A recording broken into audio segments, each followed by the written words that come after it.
말씀을 함께 나누고 있습니다.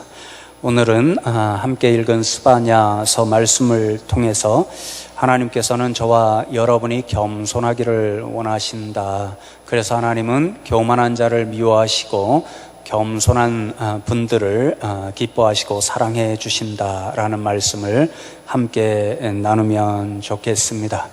오늘 찬양대 찬양이 이미 말씀을 들려준 거나 마찬가지다 그렇게 생각합니다. 오직 겸손한 믿음을 가지고 주님만 사랑하고 주님만 원하는 그런 삶이 겸손한 자들의 삶이고 하나님께서 그런 분들을 기뻐 받으실 줄로 믿습니다. 오늘 읽은 스바냐서 3장의 짧은 말씀으로 되어 있는데요, 그 주제를 한마디로 말씀드리면 여호와의 날이 다가오고 있다, 그렇게 말씀드릴 수 있습니다. 그 여호와의 날은 어떤 날인가? 오늘 2절도 그렇고 3절도 그런데요, 하나님이 진노하시는 날이 있다, 또 분노하시는 날이 있다. 그 날이 바로 여호와의 날이다, 그렇게 스바냐 선지자는 선포하고 있습니다. 그래서 여러분, 좀 긴 말씀이지만요, 스바냐서 1장 14절로 18절까지 말씀해 보면 그 여호와의 날, 하나님의 날이 어떤 날인지를 우리에게 두려움으로 이렇게 선포합니다. 여호와의 날이 어떤 날인가? 1장 14절로 18절 말씀 제가 읽어 드립니다. 여호와의 큰 날이 가깝도다. 가깝고도 빠르도다. 여호와의 날의 소리로다. 용사가 거기서 심히 슬피 우는도다. 그날은 분노의 날이요, 환난과 고통의 날이요, 황폐와 패망의 날이요, 캄캄하고 어두운 날이요, 구름과 흑암의 날이요, 나팔을 불어 경고하며 견고한 성읍들을 치며 높은 망대를 치는 날이로다. 내가 사람들에게 고난을 내려 맹인같이 행하게 하리니 이는 그들이 나 여호와께 범죄하였음이라. 또 그들의 피는 쏟아져서 티끌같이 되며 그들의 살은 분토같이 될지라. 그들의 은과 금이 여호와의 분노의 날에 능히 그들을 건지지 못할 것이며 이 온 땅이 여호와의 질투의 불에 삼켜지리니 이는 여호와가 이 땅 모든 주민을 멸절하되 놀랍게 멸절할 것임이라. 얼마나 무서운 말씀이 선포되고 있는지 모릅니다. 하나님의 날, 여호와의 그 날은요, 세상의 모든 백성들을 하나님께서 바라보실 때에 범죄한 것이 드러나서 그 범죄한 인생들에게 하나님께 진노하시고 분노하셔서 심판을 내리시는 날이다, 그렇게 말씀하고 있습니다. 그날이 되면요, 모든 백성, 이스라엘 백성뿐만 아니라 온 세계 열방의 백성들에게 하나님께서 심판을 내리시겠다, 그렇게 말씀합니다. 여러분, 가장 무서운 한마디가 멸절하신다, 그런 말씀이라고 생각되는데요, 사실 이 스바냐서 전체에 보면요, 멸절하신다라고 하는 이 무서운 말씀을 하나님께서 계속 선포해 주십니다. 특별히 1장 2절로 6절에 보면요, 계속해서 진멸하겠다, 멸절하겠다, 그렇게 말씀하시는데 저는요, 성경에서 가장 무서운 한마디가 이 한마디다, 그렇게 생각되거든요. 땅에 흔적도 없이 다 사라지게 하겠다, 다 없애버리겠다, 이런 말씀이거든요. 그러니 여러분, 여호와의 날, 그 진노와 심판의 날이 임하게 되면 얼마나 두렵고 무서운 날인지 모릅니다. 이 세상 가운데는 환난과 고통밖에 남겨진 것이 없게 되고요, 그러니 본문 말씀에 보면 아무리 용사라 할지라도 그 심판의 날에는 슬피 울 수밖에 없는 날이다, 그렇게 두려움으로 말씀하고 계십니다. 여러분, 도대체 이스라엘 백성들과 열방의 백성들이 하나님 앞에 무슨 죄를 범하였기에 하나님께서 이렇게 진노하시고 그 사랑의 하나님이신 그분께서 심판하시겠노라, 다 멸절하겠노라, 그렇게 선포하고 계시는 것일까요?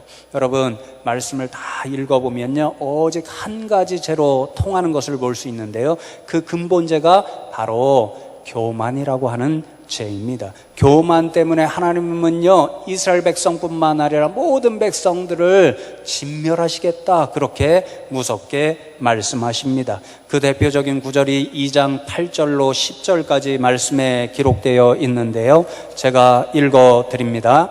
내가 모압의 비방과 암만 자손이 조롱하는 말을 들었나니 그들이 내 백성을 비방하고 자기들의 경계에 대하여 교만하였느니라. 그러므로 만군의 여호와 이스라엘의 하나님이 말하노라. 내가 나의 삶을 두고 맹세하노니 장차 모압은 소돔 같으며 암몬 자손은 고마라와 같을 것이라. 찔레가 나며 소금 구덩이가 되어 영원히 황폐하리니 내 백성의 남은 자들이 그들을 노략하며 나의 남은 백성이 그것을 기업으로 얻을 것이라. 그들이 이런 일을 당할 것은 그들이 만군의 여호와의 백성을 회방하고 교만하여 졌음이라. 그렇게 말씀하고 있습니다. 하나님이 모압과 암몬 자손에게 심판을 내리시겠다, 그렇게 무섭게 말씀하시는데 그 이유가 교만하여졌기 때문이다 말씀하시지요. 여러분, 본래 모압이나 암몬이나 다 같이 이스라엘 백성과는 혈연 관계에 있던 백성이었습니다. 모압은 아브라함 조카 롯의 후손이고요, 암몬은 야곱의 형 에서의 후손이잖아요. 그러니까 하나님께서는요, 모압과 암몬이요, 이스라엘 백성을 못 살게 굴기를 원하지 않으셨습니다. 그런데 모압과 암몬 조선이요, 자신의 힘을 의지하고 교만하여져서 하나님의 소망을 지키지 않고 이스라엘 백성을 틈만 나면 그 경계를 넘어섰다. 교만하여서 그 분수를 지키지 않고 하나님의 백성인 이스라엘 백성들을 못 살게 굴었다. 그러니 그 교만한 모습을 보시고 하나님이 모압과 암몬 자손에게 내가 심판을 내리겠다, 그렇게 무서운 말씀을 선포하고 계십니다. 여러분, 그런 교만함의 모든 결정, 그 교만함의 그 의미를 2장 15절 말씀에서 읽을 수 있거든요. 이런 모든 열방의 백성들이 도대체 무슨 마음 때문에 교만하여져서 하나님 앞에 범죄하게 되고 그리함으로 말미암아 심판을 받을 수밖에 없는지, 그 말씀이 2장 15절에 기록되어 있습니다. 제가 읽어드립니다. 이는 기쁜 성이라 염려 없이 거주하며 마음속에 이르기를 오직 나만 있고 나 외에는 다른 이가 없다 하더니 어찌 이와 같이 황폐하여 들짐승이 엎드릴 곳이 되었는고 지나가는 자마다 비웃으며 손을 흔들리로다. 하나님의 말씀입니다. 여러분, 이 말씀이 아수르 백성에게 선포되는 하나님의 음성입니다. 그들이 결국은 조롱을 받는 그런 백성들로 멸망당하고 말 것이다라고 하는 심판의 말씀을 선포하시는데요. 왜 그러냐면요, 여러분, 아수르 민족이 어떤 민족인지를 우리는 잘 알고 있습니다. 전 세계 역사에서 가장 먼저 철기 문명을 일으켰고요, 그러니 철기 무기를 제작하고 그리하여 강력한 무기와 강력한 군대를 가질 수 있었고요, 그래서 당시에 모든 열방의 백성들이 그 앞에 무릎 꿇고 머리를 조아릴 수밖에 없는 그런 강력한 나라였지요. 그러니 그러한 자기의 무기와 강력한 군대를 믿고 뭐라고 외칩니까? 오직 나만 있고 나 외에는 다른 이가 없다, 이렇게 선포하는 백성이 되고 말았습니다.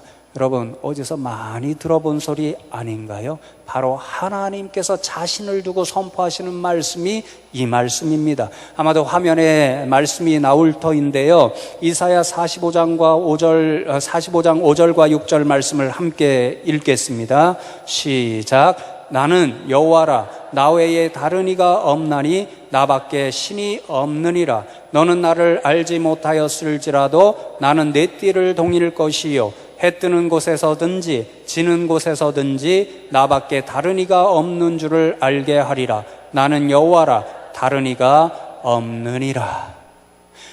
나 외에는 다른 이가 없다 하는 하나님의 선포는요, 열방의 모든 우주 만물에 속한 모든 피조물이 섬겨야 할 온전한 예배의 대상자는 하나님 한 분밖에 없고 하나님 한 분만이 참된 신이라는 것을 선포하는 거지요. 그런데 그 지위를 누가 빼앗아갔습니까? 아수르 백성들이 빼앗아갔습니다. 아수르 백성들이 자신들의 강력한 무기와 강력한 군대를 믿고요, 세상 사람들을 향하여 우리밖에 없다. 우리가 너희를 다스리는 참 신이다. 그렇게 오만하게 선포하고 있는 거지요. 여러분, 교만의 의미가 여기에 나타나고 있습니다. 교만은요, 피조물이 하나님이 되고자 하는 욕망입니다. 결코 하나님이 될 수 없는 인생들이 자신들의 힘과 능력을 의지하면서 우리가 신이다, 우리가 하나님이다 이렇게 선포하는 것, 그것이 교만한 거지요. 얼마나 어리석은 일인지 모릅니다. 그런데 여러분, 이 교만이 정말 무서운 이유가 있습니다. 교만한 마음이 사람들 가운데 들어오잖아요. 그러면요, 그 교만이 원인이 되어서 하나님께서 원하시지 않는 모든 악을 행하는 원인이 되어버리고 마는 거지요. 왜 그럴까요? 교만하여서 나 외에 다른 신이 없다, 내가 곧 하나님이다 이렇게 생각하니까요, 아무리 악한 일을 행하고 거짓을 행하도요 두렵지가 않은 겁니다. 두려운 하나님이 없으니까요, 자신이 하나님이 되고 말았으니까 아무리 악한 일을 할지라도 양심의 고통을 느끼지 않는 것이지요. 여러분, 요즘 안타깝게도 프랜차이즈 일으킨, 그래서 때로는 우리가 부러워하고 성공할 그 사람들의 정말 오만한 모습을 우리가 보게 되잖아요. 갑질이 얼마나 심했는지 모릅니다. 보면서 제가 분노한 것이 있는데요, 보복 출점이 있다라고 하지요. 어떤 사람이 그 프랜차이즈 회장의 말을 듣지 않고 거기로부터 나와서 다른 그런 자신의 개인 점포를 차렸다든지 그러면요, 그 옆에 힘이 있고 돈이 있으니까요, 비슷한 똑같은 업종을 개점해서 거기에서 싸게 팔으니까 자신의 말을 듣지 않고 나간 사람들을 망하게 하는 그런 나쁜 일들을 범했다고 하잖아요. 여러분, 왜 그런 일을 범할 수 있는 걸까요? 이 회장님들의 마음에는요, 내가 곧 하나님이다 이런 거죠. 내가 이 회사의 회장이고 이 회사에 누구도 내 말을 듣지 않아서는 안 된다. 내가 곧 하나님과 같은 존재니까 너희들은 내 한마디라도 다 들어야 돼. 그런 마음을 품고 있으니까 이러한 일을 범하고도 양심의 가책이 없습니다. 두려움이 없습니다. 너무너무 뻔뻔한 모습을 보여주는 거지요. 정말 어리석은 일입니다. 왜요? 하나님께서는 그런 교만한 인생을 너무도 싫어하시고요, 미워하시고요, 가만히 버려두지를 않기 때문입니다. 여러분, 하나님이 가장 싫어하시는 일이 교만일 수밖에 없는 이유가 좀 전에 말씀드렸잖아요. 하나님이 자신을 향하여 뭐라고 선포하시지요?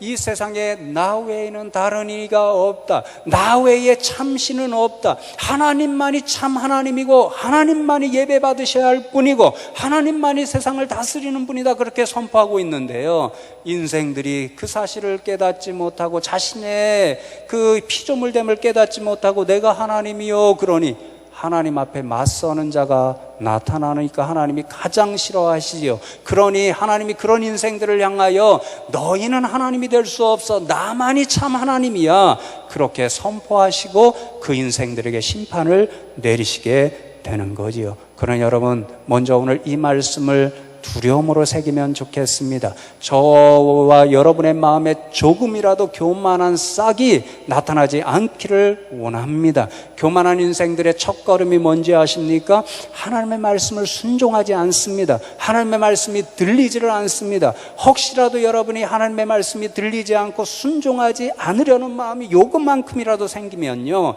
그 마음이 바로 교만의 시작이라는 것을 깨닫고 결단코 그런 교만한 마음을 갖지 않는 저와 여러분 되기를 원합니다. 여러분, 3장 11절 말씀을 보면 좋겠는데요, 참 신비한 말씀이 기록되어 있고 이 말씀으로부터 하나님께서 이제 새로운 역사를 시작하겠다라는 말씀이 선포되는 그 첫 말씀이거든요. 함께 읽겠습니다. 그날에 내가 내게 범죄한 모든 행위로 말미암아 수치를 당하지 아니할 것은 그때에 내가 내 가운데서 교만하여 자랑하는 자들을 제거하여 내가 나의 성산에서 다시는 교만하지 않게 할 것임이라. 하나님이 약속으로 주시는 말씀인데요, 하나님의 그날이 이르게 된다 그렇게 말씀하시는데요, 그날은요 앞에서 나눈 여호와의 날입니다. 근데 여기에는 굉장히 신비로운 사실이 하나 나타나고 있습니다. 앞에서 말씀드릴 때 여호와의 날은 하나님께서 분노하시는 날이다, 교만한 인생들을 심판하시는 날이다, 그렇게 말씀드렸잖아요. 근데 3장 11절에 오면요, 그 하나님의 날의 의미가 두 가지로 나타나고 있습니다. 첫 번째로는 똑같이요, 하나님께서 분노하시는 그날이 여호와의 날, 그날이다. 그래서 교만한 자를 심판하시는 날이다, 그렇게 말씀하시는데요. 동시에 어떠한 일이 그날에 나타나냐면요, 심판과 더불어 구원하시는 일이 나타납니다. 왜 심판을 하시는가?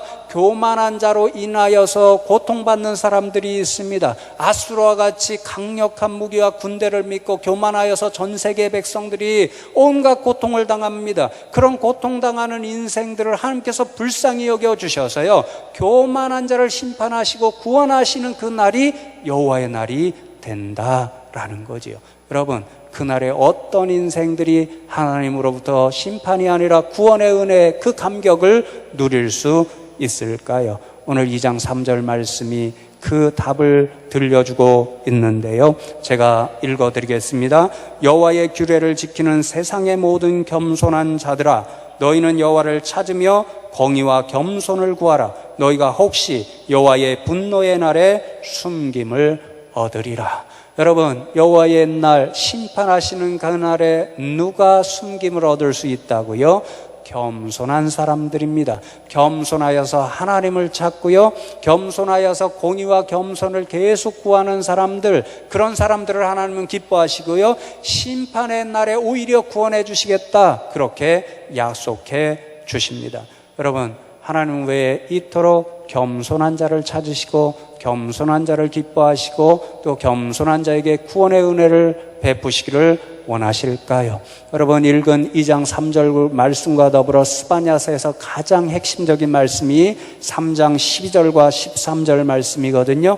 함께 읽으면 좋겠습니다. 시작. 내가 곤고하고 가난한 백성을 내 가운데에 남겨두리니 그들이 여호와의 이름을 의탁하여 보호를 받으리라. 이스라엘의 남은 자는 악을 행하지 아니하며 거짓을 말하지 아니하며 입에 거짓된 혀가 없으며 먹고 누울지라도 그들을 두렵게 할 자가 없으리라.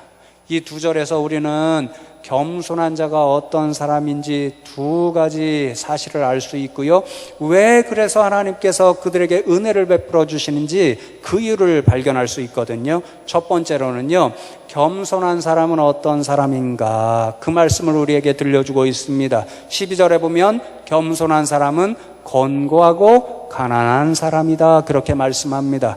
이 말이 육신적으로 연약한 사람들과 또 경제적으로 가난한 사람들을 나타내기도 합니다. 그렇지만 이 본문 말씀에 보면요, 이 말의 영적인 의미가 바로 겸손한 사람임을 나타내 보여주고 있거든요.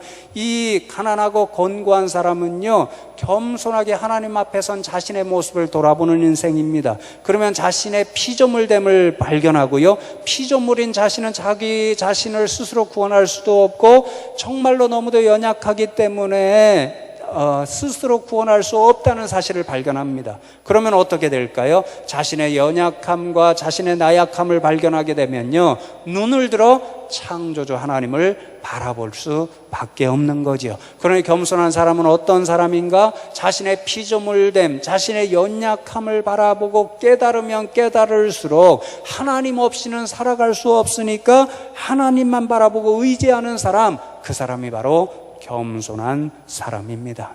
여러분, 제가 지난주에 제 자신이 그렇다는 사실, 너무도 연약하다는 그런 사실을 다시 한번 깨닫고 하나님을 바라보는 그런 경험을 하게 되었습니다. 가까이서 보면 보일지 모르겠지만요, 멀리서 보면 제 얼굴에 여러 작은 테이프가 붙어 있다는 것을 보실 수 없을 겁니다. 피부과에 다녀왔고요, 예뻐지려는 소망도 있었습니다. 솔직히 하나님 앞에도 여러분에게도 좀 더 예쁘면 좋겠다, 그런 생각을 해서 공사를 좀 했습니다. 그런데 지난주에 제 이 얼굴에 있는 오른쪽 얼굴에 꽤 큰 점이 있었잖아요. 그게 여름이 되어서 그런지 몰라도 부풀어 오르고 간지러웠습니다. 그래서 무슨 문제가 생겼는가 보다 걱정이 되어서 피부과를 찾았더니요, 당장 제거하는 게 좋겠다. 그래서 그날 이렇게 공사를 했습니다. 그런데 그 의사가요, 이 오른쪽에 큰 점을 떼더니 간호원을 부릅니다. 그리고는 이 점을 조직 검사하는데 맡겨주시오, 그렇게 부탁하더라고요. 제가 그 소리를 듣는데 뭔가 감이 오잖아요. 불안하고 겁이 덜컥 나서요, 의사 선생님께 왜 조직 검사를 맡깁니까? 그렇게 여쭈었더니요, 자기가 보기에는 물사마귀일 것 같은데 요즘 피부암이 유행이니까 이제 맡겨서 조직 검사를 받아보는 게 좋겠습니다, 그러는 거예요. 제가 죄송하지만 목사임에도 불구하고 겁이 덜컥 났고요. 그래서 제가 정말 연약한 존재라는 것을 다시 한번 깨달았고요. 그래서 기도할 때, 하나님, 이거 걱정스러운데 걱정스러운 일이 일어나지 않게 해주십시오. 저를 좀 예쁘게 봐주십시오. 그렇게 기도했고요. 더불어서 우리 교인들 가운데 지금 육신의 연약함을 갖고 병원에 누워있는 분도 계시고요, 계속해서 치료받고 있는 분도 계신데요, 하나님, 우리 인생의 모습이 이러네요. 정말 너무도 연약하고 나약합니다. 병들어서 고통받고요 있고요, 힘든 우리 성도님들 좀 기억하시고 불쌍히 여겨주십시오. 그렇게 기도할 수가 있었습니다. 여러분, 그렇습니다. 겸손한 사람들은 이런 사람들입니다. 정말 겸손히 자신의 모습을 바라볼 때 너무도 연약하다는 사실을 깨달을 수밖에 없고요, 그래서 자신의 힘과 능력으로는 세상을 능히 감당하면서 살아갈 수 없다는 깨달음 때문에 눈을 들어 하나님을 바라보는 인생들, 하나님을 의지하는 사람들, 그 사람들이 바로 겸손한 믿음의 사람들입니다. 그런데 여러분, 얼마나 감사한지 모릅니다. 왜요? 하나님은요, 그런 겸손한 사람들을 기뻐 받으시고요, 그 겸손한 사람들을 도와주시는 분이 바로 우리 하나님이기 때문입니다. 여러분, 왜 하나님께서 겸손한 믿음의 사람들을 그토록 좋아하실까 제가 곰곰이 생각해 보았더니요, 의지하는 것이 바로 믿음의 모습이기 때문입니다. 성경 전체를 돌아보면요, 하나님께서 인생에게 원하시는 딱 한 가지는 바로 믿음입니다. 하나님을 잘 믿고 예수를 그리스도로 믿는 믿음을 가장 좋아하십니다. 그런데요, 믿음의 핵심이 무엇이냐면요, 의지하는 겁니다. 여러분, 우리 자녀들을 생각해 보십시오. 부모님들을 어떤 때 의지하지요? 자신들이 도움을 청할 때 부모님들께서 나를 도와주실 거야, 그런 확신과 신뢰가 있을 때 부모님을 의지합니다. 마찬가지입니다. 우리가 하나님 앞에 우리의 모든 것을 내어놓고 어떻게 의탁하고 의지할 수 있습니까? 그래, 내가 내 연약함을 하나님 앞에 내어놓고 간구하면 하나님께서 들으시고 나를 도와주실 거야 라고 하는 믿음과 확신이 있을 때 우리는 하나님을 의지할 수 있습니다. 그러니 여러분, 의지하는 일이 믿음의 기초고요, 하나님은 믿음을 좋아하시니까 의지하는 겸손한 사람들을 기뻐 받으시고요, 그 겸손한 사람들을 하나님께서 은혜 베풀어 주시는 거지요. 그래서 여러분, 의지하는 신앙을 가장 잘 보여주는 성경 말씀이 시편 115편의 말씀에 기록되어 있는데요, 9절로 11절 말씀을 함께 읽으면 좋겠습니다. 시작. 이스라엘아, 여호와를 의지하라. 그는 너희의 도움이시요 너희의 방패시로다. 아론의 집이여, 여호와를 의지하라. 그는 너희의 도움이시요 너희의 방패시로다. 여호와를 경외하는 자들아, 너희는 여호와를 의지하여라. 그는 너희의 도움이시요 너희의 방패시로다. 여러분, 왜 우리가 하나님을 의지해야 한다고요? 하나님께서 우리를 도우시는 분이기 때문입니다. 우리가 의지하면 그 하나님께서 우리를 지키시고 보호하시는 방패가 되어주시는 분이기 때문입니다. 그래서 여러분, 우리가 의지할 때 어떤 일이 나타나는가? 119편 15절에 너희는 천지를 지으신 여호와께 복을 받는 자로다. 우리가 의지하면 우리를 도우시고 우리를 지켜주시는 하나님께서 어떻게 해주신다고요? 복을 내려주신다. 그러니 여러분, 우리가 복받은 인생이 되려면 어떻게 하면 됩니까? 하나님을 믿고 의지하기만 하면 됩니다. 겸손한 믿음의 사람이 되어서 하나님 없이는 살 수가 없습니다라고 고백하면서 하나님을 바라보면요, 하나님께서 우리를 기뻐하시고요, 우리에게 복을 주실 줄로 믿습니다. 여러분, 두 번째로 우리가 3장 읽은 말씀에서 겸손한 사람은 어떠한 모습으로 살아가는가, 그것을 발견할 수 있습니다. 3장 13절 말씀해 보니까요, 겸손한 사람들은 악을 행하지 않습니다. 거짓을 말하지 않습니다. 왜 그럴까요? 겸손하게 하나님을 믿고 의지하니까요. 하나님께서 싫어하시는 일을 겸손한 사람은 할 수가 없습니다. 하나님께서 싫어하는 일을 하면 두려운 거지요. 염려가 되는 거지요. 하나님 앞에 죄송한 거지요. 하나님께서 이 일을 하지 말라고 하셨는데 내가 했으니 하나님 앞에 죄를 저질렀구나. 그렇게 두렵고 하나님 앞에 죄송한 사람이 되니까요. 결코 하나님이 싫어하시는 일을 하지 않는 거지요. 여러분, 지난주에도 우리 자녀들 생각을 해보았는데요. 자녀들 한번 생각해 보십시오. 요즘 게임을 그렇게 좋아하잖아요. 또 컴퓨터를 통해서 이상한 영화도 본다고 합니다. 우리 자녀들이 너무 믿으면 안 될 것 같아요. 그런데 여러분, 그렇게 게임을 열심히 할 때, 또 이상한 영화를 볼 때 어느 때 잘할까요? 부모님들이 안 계실 때 하는 거죠. 혼자 있을 때 하는 거죠. 왜요? 간섭하는 사람도 없고요. 또 나쁜 일 좀 한다고 해서 야단칠 사람도 없거든요. 그러니까 혼자 있을 때 아무도 보는 사람이 없다고 생각할 때 그런 일을 하게 되고요.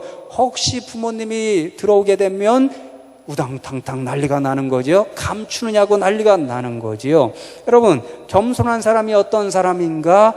누가 보고 있다는 사실을 늘 깨닫는 사람입니다. 사람의 눈은 속일 수 있습니다. 사람이 보지는 않을 수 있습니다. 사람은 지금 이 순간 나를 보지 않아 그렇게 생각할 수도 있습니다. 그러나 그 순간에도 누가 바라보고 계십니까? 하나님이 바라보고 계시죠. 누가 듣고 계십니까? 하나님이 듣고 계신 거죠. 그러니 겸손한 사람은요, 이 순간에도 하나님이 나를 바라보고 계시고 내가 하는 소리를 듣고 계시는구나, 그런 생각을 하니까요, 하나님이 미워하시고 싫어하시는 일을 행하지도 않고 말을 하지도 않는 거죠. 거짓을 말할 수가 없는 거지요. 그러면 여러분, 겸손한 사람은요, 차차 누구를 닮아가냐면요, 하나님을 닮아가는 거죠. 그렇죠? 하나님이 싫어하시는 일이 아니라 좋아하시는 일, 기뻐하시는 일을 하니까 하나님 말씀하시는 대로 순종하고 하나님이 행하시는 대로 행하려 하는 사람들이 되니까 겸손한 사람은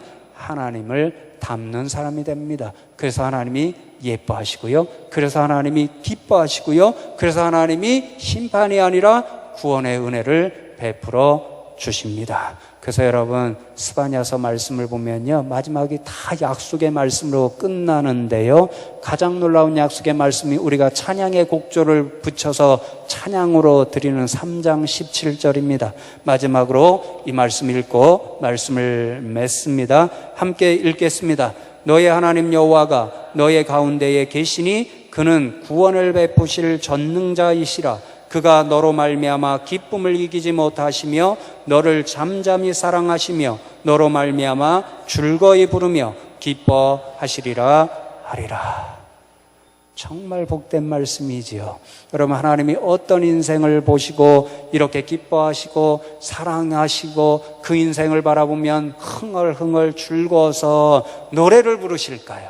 바로 겸손한 사람들입니다. 겸손하여서 하나님을 의지하는 사람들, 겸손하여서 하나님을 닮아가는 사람들, 그런 사람을 바라볼 때 하나님은요, 저절로 웃으시고요, 저절로 기뻐하시고요, 저절로 콧노래를 부르시는 하나님이 되시고요, 그 인생과 함께 동행하기를 원하십니다. 저와 여러분이 이런 믿음의 사람, 겸손한 사람들 다 되기를 원합니다. 그래서 하나님이 저와 여러분을 바라볼 때마다 예뻐하시고요, 사랑하시고요, 기뻐하시고요, 정말로 콧노래를 부르는 저와 여러분 다 되시기를 주님의 이름으로 축복합니다.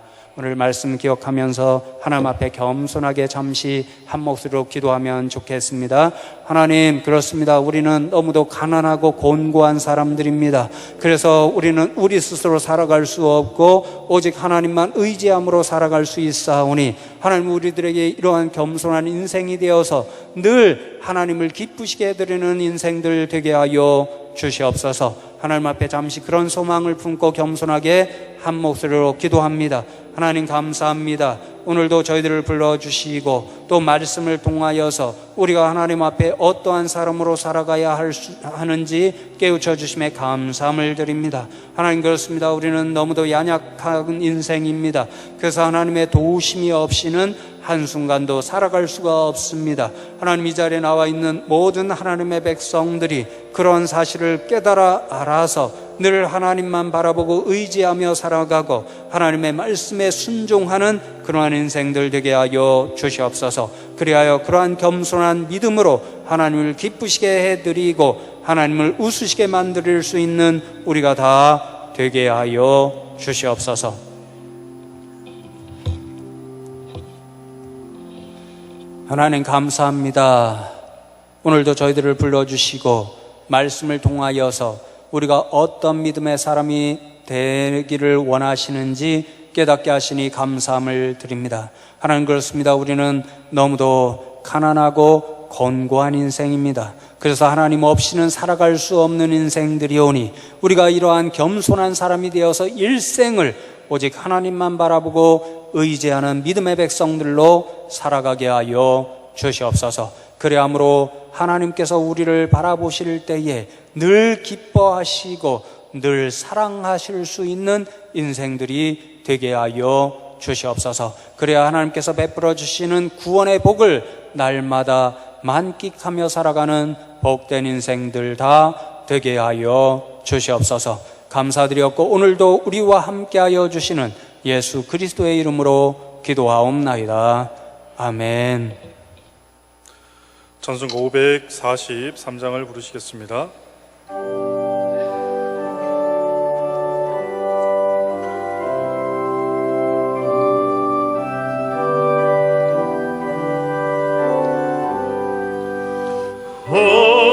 어려운 일 당할 때 나의 믿음 적으나 의시하는 내 주를 더욱 의시합니다. 세월 지나갈수록 의시할 것뿐이세. 무슨 일을 당해도 예수 의시합니다. 성령께서 내 맘을 밝히 비춰주시니 인도하심 따라서 주만 의시합니다. 세월 지나갈수록 의시할 것뿐이세. 무슨 일을 당해도 예수 의시합니다. 밝을 때의 노래와 어두울 때의 기도로 위태할 때 도움을 주께 간구합니다. 세월 지나갈수록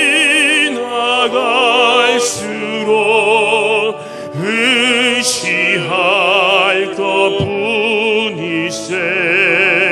무슨 일을 당해도 예수 의시합니다.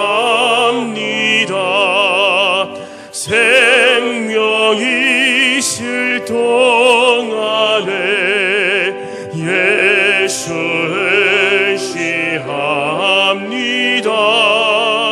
천국 올라가도록 의시할 것뿐이세. 세월 지나갈수록 의시할 것뿐이세. 무슨 일을 당해도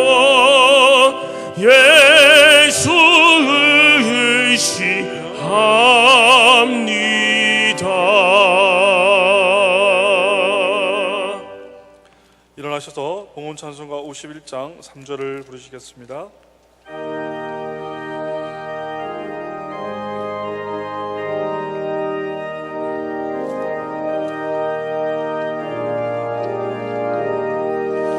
내가 받은 모든 것은 하나님의 선물이니 마음과 뜻 다하여서 겸손하게 드립니다.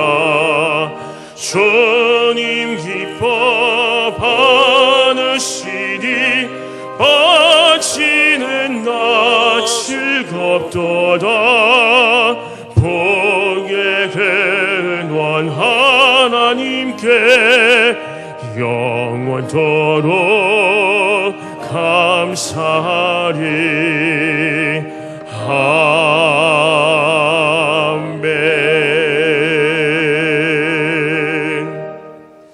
지금도 살아계셔서 우리의 예배를 받으시기에 합당하신 하나님 아버지, 오늘도 이 자리에 나온 주의 백성들이 주께서 베풀어 주신 은혜와 사랑을 감사함으로 기억하고 예배드렸고, 이 시간에는 정성껏 준비한 예물을 하나님 앞에 올려드립니다. 이 모든 것이 하나님께서 부족한 인생들에게 베풀어 주신 선물입니다라고 하는 믿음을 담아 드리오니 하나님 이 예물 기뻐 흠양하여 주시옵소서. 하나님께서 이 예물을 복되게 하시고 친히 사용하심으로 이 예물이 쓰여지는 곳곳마다 오직 예수 그리스도의 복음만이 세상 가운데 전하여지게 하여 주시옵소서. 하나님, 오늘도 이 자리에 서 있는 모든 주의 백성들 기억하시고 복의 복을 더하여 주시기를 원합니다.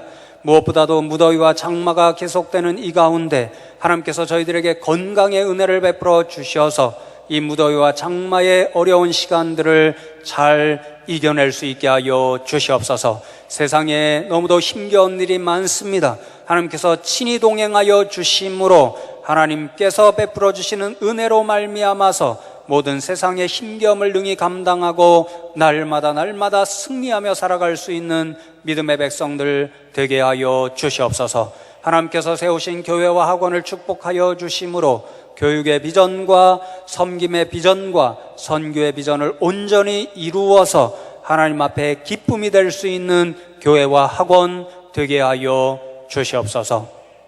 지금은 우리를 죄악 가운데 건져 주셔서 하나님의 백성들이 되게 하여 주신 우리 구주 예수 그리스도의 은혜와 하나님 아버지의 크시고 넓으신 사랑과 성령 하나님의 함께 하심의 은총이 오늘 말씀을 듣고 겸손한 믿음의 사람이 되어서 늘 하나님을 의지하고 하나님의 말씀대로 순종하며 살겠습니다라고 믿음의 고백을 드리고 세상으로 나아가는 이 자리에 모인 모든 하나님의 백성들과 저희의 가정과 생업과 사랑하는 자녀분들 가운데와 하나님께서 세워주신 교회와 학원, 이 나라 이민족 백성들 가운데 이제로부터 영원토록 함께하옵시기를 간절히 축원하옵나이다.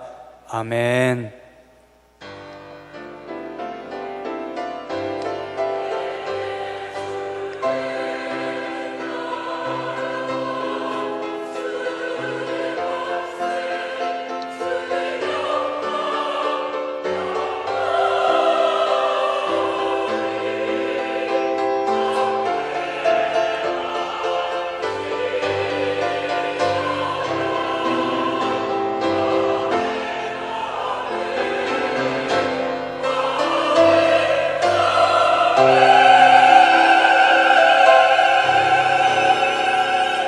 잠시 자리에 앉으셔서 교회 소식 나누고 식사의 자리로 또 가정으로 돌아가겠습니다.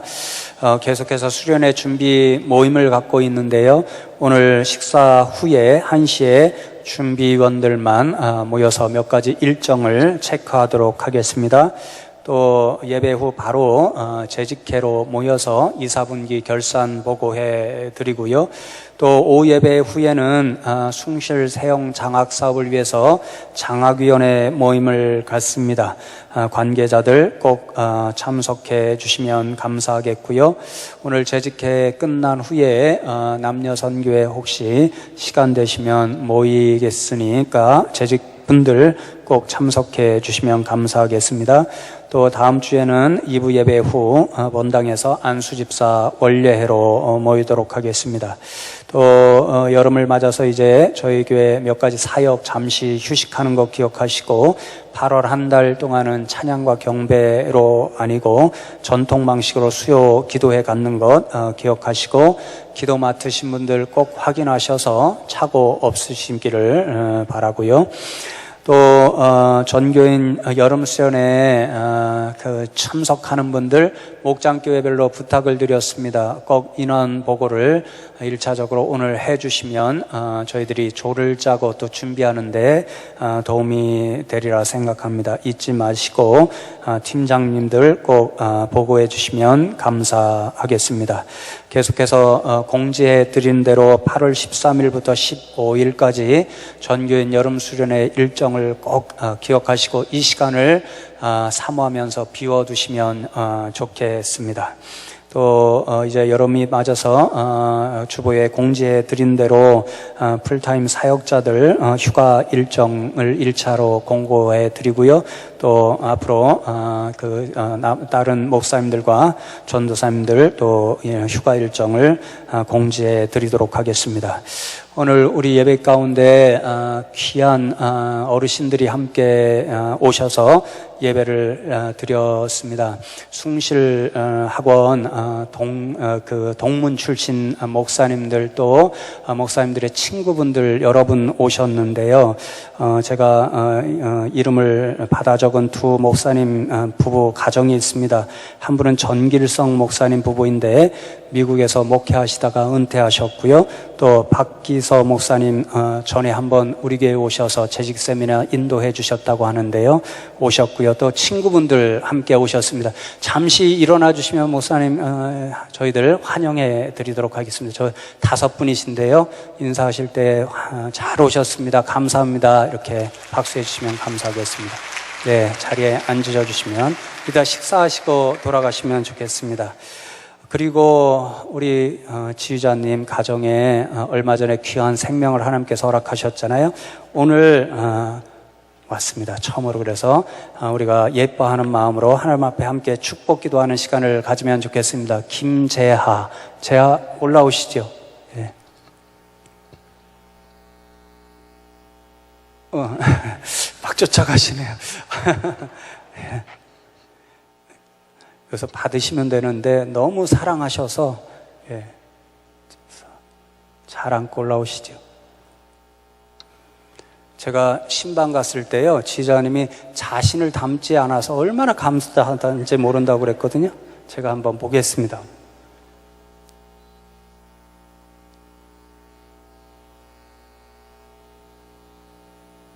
정말 감사하네요.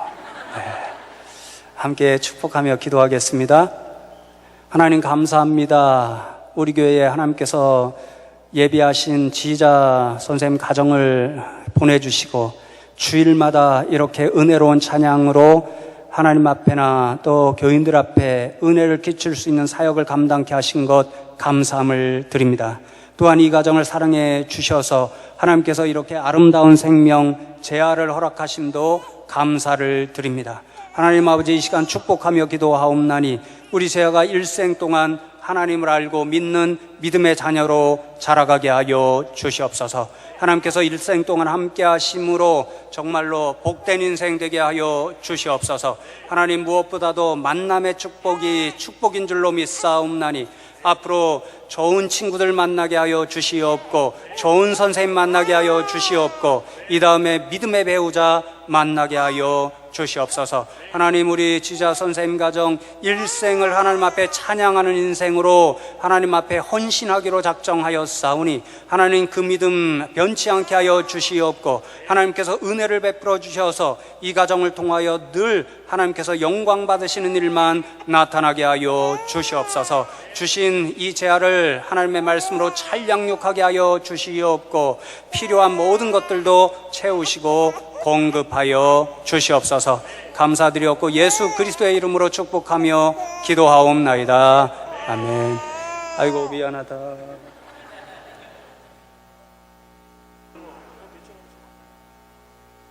다 함께 일어나셔서 마지막 찬양 부르고 재직들은 잠시 남아주시면 감사하겠습니다.